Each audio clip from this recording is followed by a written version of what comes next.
प्रदेश में जिस तरीके से एक बहुत ही दर्दनाक घटना हुई, झांसी में लक्ष्मीबाई मेडिकल कॉलेज में वहाँ के neonatal intensive care ward unit में 47 बच्चे एडमिट थे और उन 47 बच्चों में से 10 बच्चों की झुलस करके मौत हो गई। अध्यक्ष जी, ये पूरे उत्तर प्रदेश के लिए, स्वास्थ्य विभाग के लिए एक बहुत ही शर्मनाक और निंदनीय कृत्य है कि वहाँ पे जो सेफ्टी अलार्म था हॉस्पिटल का वो एक्टिव नहीं था। अगर वो सेफ्टी अलार्म काम कर रहा होता तो ये इतनी बड़ी घटना को अंजाम नहीं मिला होता, इतनी बड़ी वारदात नहीं हुई होती। अध्यक्ष जी, जब भी अवसर मिलता है और उत्तर प्रदेश के स्वास्थ्य और चिकित्सा की बात करती हूँ, मंत्री जी हमारे बीच में हैं जो कि इस विभाग के ही सिर्फ मंत्री नहीं हैं, उत्तर प्रदेश के उप मुख्यमंत्री भी हैं और सिर्फ विपक्ष और पक्ष के हमारे प्रतिनिधि ही नहीं, पूरी जो जनता है वो बड़े आस के साथ आपको देखती है, क्योंकि स्वास्थ्य चिकित्सा एक ऐसा विभाग है जिससे लोगों का जीवन डायरेक्टली जुड़ा हुआ है। अगर आपको बाकी चीज़ों में थोड़ी देरी हो तो उसमें एक बार को जनता कॉम्प्रोमाइज़ कर सकती है, लेकिन जिसको अपने जीवन बचाने की ज़रूरत है, जिसे अस्पताल की ज़रूरत है, जिसे एम्बुलेंस की ज़रूरत है, जिसे दवाई की ज़रूरत है, जिसे आईसीयू की ज़रूरत है, उस सिचुएशन में जब जनता को ना सुनना पड़ता है और जनता को इस तरीके के कमियों का सामना करना पड़ता है, जनता को बहुत ही आहत महसूस होता है। अध्यक्ष जी, झांसी की वारदात के अलावा मैं आपके सामने इस सदन के समक्ष और भी कुछ ज़रूरी डेटा हैं जो आपके बीच में रखना चाहूँगी। सर्वप्रथम उत्तर प्रदेश में अगर हम सिर्फ लखनऊ की बात करें तो 609 ऐसे हॉस्पिटल हैं जो सरकार के द्वारा ही पंजीकृत किए गए हैं और उनमें से इस वारदात के बाद जब पहली बार इस पे सोचा गया और एक्शन लिया गया तो ये पाया गया कि 300 ऐसे हॉस्पिटल्स हैं जिनका फायर को लेकर के कोई भी एनओसी नहीं है। अध्यक्ष जी, आज अगर हम बात करें हेल्थ सिस्टम की तो हमारे पास बहुत ही कम हॉस्पिटल्स हैं, बहुत ही कम बेड्स हैं और उनकी कंपैरिजन में जो पेशेंट्स हैं उनकी वारदात बढ़ती चली जा रही है। देखिए, ये वास्तविकता है कि जिस तरीके का खान पान है, जिस तरीके का रहन सहन है, जिस तरीके का वायु और वातावरण है पूरे कंट्री में और साथ ही साथ पूरे वर्ल्ड में कुछ ऐसी डिजीजेज है जो बढ़ रही हैं और उनमें से एक रक्तचाप की बीमारी है और डायबिटीज़ की बीमारी है। लेकिन मंत्री जी, ये सोचने का विषय है कि अगर उत्तर प्रदेश में 25 करोड़ की आबादी में 5 करोड़ की आबादी अगर रक्तचाप की बीमारी से ग्रसित है और 1 करोड़ की आबादी मधुमेह की बीमारी से ग्रसित है तो ये आपकी जिम्मेदारी बनती है, सरकार की जिम्मेदारी बनती है कि इससे हो रहे कॉम्प्लिकेशंस में किस तरीके से हमारी जनता की मदद की जाए। मैं कुछ आंकड़े आपके सामने रखना चाहूँगी कि केजीएमयू जो हमारा यूनिवर्सिटी और हॉस्पिटल है, king George medical university and hospital, उसके जो गेट के मानक हैं वो आपके फायर रूल्स एंड रेगुलेशंस के अनुरूप में नहीं बने हैं। यहाँ तक कि जो उसकी पूरी बिल्डिंग है उसमें सिर्फ एक ही लिफ्ट थी जो कि काम कर रही थी, वो भी अब काम करना बंद कर चुकी है। अगर हम बलरामपुर हॉस्पिटल की बात करें, वहाँ पे सेंट्रलाइज्ड जो फायर फाइटिंग सिस्टम होता है वो उपलब्ध नहीं है।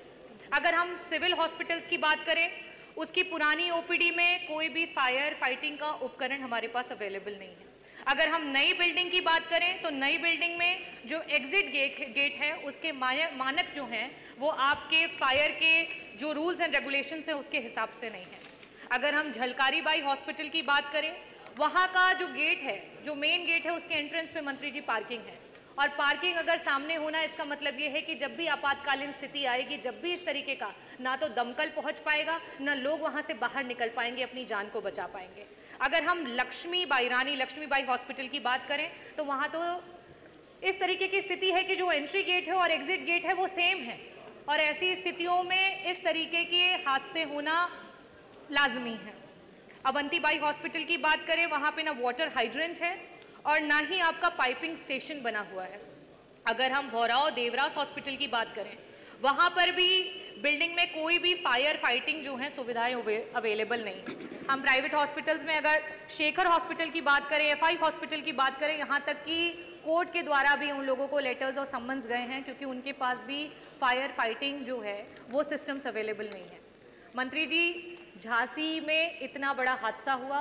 और उसके बाद शायद सरकार की पहली बार आंख खुली और पहली बार ये रियलाइजेशन हुआ कि हॉस्पिटल्स के सेफ्टी नॉर्म्स और हॉस्पिटल के फायर नॉर्म्स को सरकार को देखने की आवश्यकता है। और उसके बाद आपके बीच में ये आंकड़े हैं, मैं चाहूँगी कि जब मैं बैठूँ और उसके बाद मंत्री जी को, क्योंकि जब भी मैंने सवाल उठाए हैं मंत्री जी ना जाने क्यों बहुत उत्तेजित हो जाते हैं और कई बार अपने शब्दों पे संयम भी नहीं रख पाते हैं। मुझे नहीं पता कि वो किस वजह से आक्रोशित हो जाते हैं, असंयमित हो जाते हैं और कुछ ऐसे शब्दों का प्रयोग करते हैं जो कि वाकई इस सदन में प्रयोग नहीं करना चाहिए। तो मैं पूरी उम्मीद करूंगी, आप सीनियर मेंबर हैं और जब स्वास्थ्य से रिलेटेड, जनता की जान से रिलेटेड मुद्दों पे आप हमें उत्तर देंगे तो वो उत्तर बहुत ही गंभीर तरीके से दिया जाएगा। अध्यक्ष जी, इसके अलावा मैं आपसे ये भी बताना चाहती हूँ कि जिस तरीके से हाइपरटेंशन और डायबिटीज़ के मरीज बढ़ते चले जा रहे हैं, आज पूरे पूर्वांचल का लोड सिर्फ और सिर्फ बीएचयू पे आकर के सीमित हो गया है। आप बार बार ये कहते हैं कि हमने इतने सारे मेडिकल कॉलेजेस बना दिए। मंत्री जी, मैं जौनपुर जनपद से आती हूँ। जौनपुर जनपद का जो आपका मेडिकल कॉलेज का चेहरा था, मैंने पिछली बार भी आपको दिखाया था। साथ ही साथ वहाँ का पड़ोसी जिला आजमगढ़ है, उसका चेहरा भी मैं आपको दिखाऊंगी और बहुत सारे मेडिकल कॉलेजेस हैं। मेरा सिर्फ ये कहना है कि ये आपको भी पता है, ये हमें भी पता है कि आज जो गंभीर बीमारियों से पीड़ित हमारे मरीज हैं, उनके पास जाने के लिए कोई जगह नहीं है। आज वहाँ पे डिस्ट्रिक्ट हॉस्पिटल्स तक से पेशेंट्स को रेफर कर दिया जाता है और कहीं ना कहीं सरकार इतनी कमज़ोर हो गई है कि वो नेग्लिजेंस को कंट्रोल नहीं कर पा रही है। जो डॉक्टर सरकारी अस्पतालों में काम कर रहे हैं वो अपने मरीजों को वहां से प्राइवेट इंस्टीट्यूशंस में लेकर के जा रहे हैं और उस पर सरकार अंकुश नहीं लगा पा रही है। और मंत्री जी, आपको तो शुरू से, जब से सरकार बनी तो कहते हैं सभी लोग कि छापा मारने वाले मंत्री जी हैं, जगह जगह पर छापा मारते हैं, पर आज जब मैं इस नियम 56 पे खड़ी हुई हूँ तो ये अफसोस जरूर जताना चाहूँगी मंत्री जी कि आपके छापे काम नहीं कर रहे हैं। क्योंकि अगर आपके छापे काम कर रहे होते, 10 नवजात शिशुओं की इस तरीके से झांसी में मौत नहीं हुई होती। आए दिन इस तरीके से जो हमारे आईसीयू और वेंटिलेटर्स नहीं मिलने की वजह से केजीएमयू के बाहर बड़े बड़े हॉस्पिटल, चाहे वो आरएमएल हो, चाहे वो आपका बीएचयू का अस्पताल हो, वहाँ पे बेड्स की कमी होने की वजह से लोग बाहर ही दम तोड़ दे रहे हैं। मैं आभार व्यक्त करना चाहूँगी कि आपने मुझे जब पिछली बार उत्तर दिया था तो उस समय मैंने आपसे पूछा था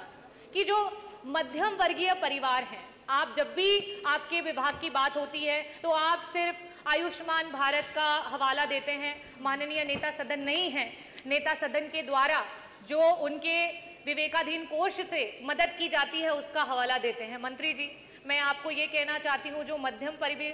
वर्गीय परिवार हैं जिनकी सिर्फ और सिर्फ 10,000 से लेके 20,000, 25,000 तक की महीने की सैलरी है, जब उनके परिवार में किसी को ब्रेन हेमरेज हो जाता है, स्ट्रोक हो जाता है, कार्डियक अरेस्ट हो जाता है और वेंटिलेटर की आवश्यकता पड़ती है और आपके सरकारी अस्पतालों में बेड्स नहीं अवेलेबल होते हैं, तो आप जब उन्हें प्राइवेट में जाना पड़ता है तो वहाँ के चार्जेस पर डे के 15,000 से लेकर के 40,000 तक होते हैं। क्या किसी मध्यम वर्ग, किसी मध्यम आर्थिक स्थिति वाले परिवार के लिए इस तरीके के पैसे देने की पॉसिबिलिटी है? मंत्री जी, इस पे आपको जरूर अवश्य विचार करना चाहिए। अभी पार्लियामेंट में बहुत जोरों शोरों से जो है बीजेपी की सरकार 1 नेशन 1 इलेक्शन की बात कर रही है। मंत्री जी, आज समय है 1 नेशन और 1 हेल्थ स्कीम का। आज आपको आवश्यकता है कि किस तरीके से हर वर्ग के व्यक्ति को सबसे पहले उसके स्वास्थ्य को लेकर के, उसके जीवन को लेकर के उसकी रक्षा की जाए, लेकिन यहाँ तो अलग अलग कहानियां दिखाई देती हैं। मैं आभार व्यक्त करूंगी अध्यक्ष जी का कि आपने मुझे नियम 56 पे बोलने को दिया। धन्यवाद।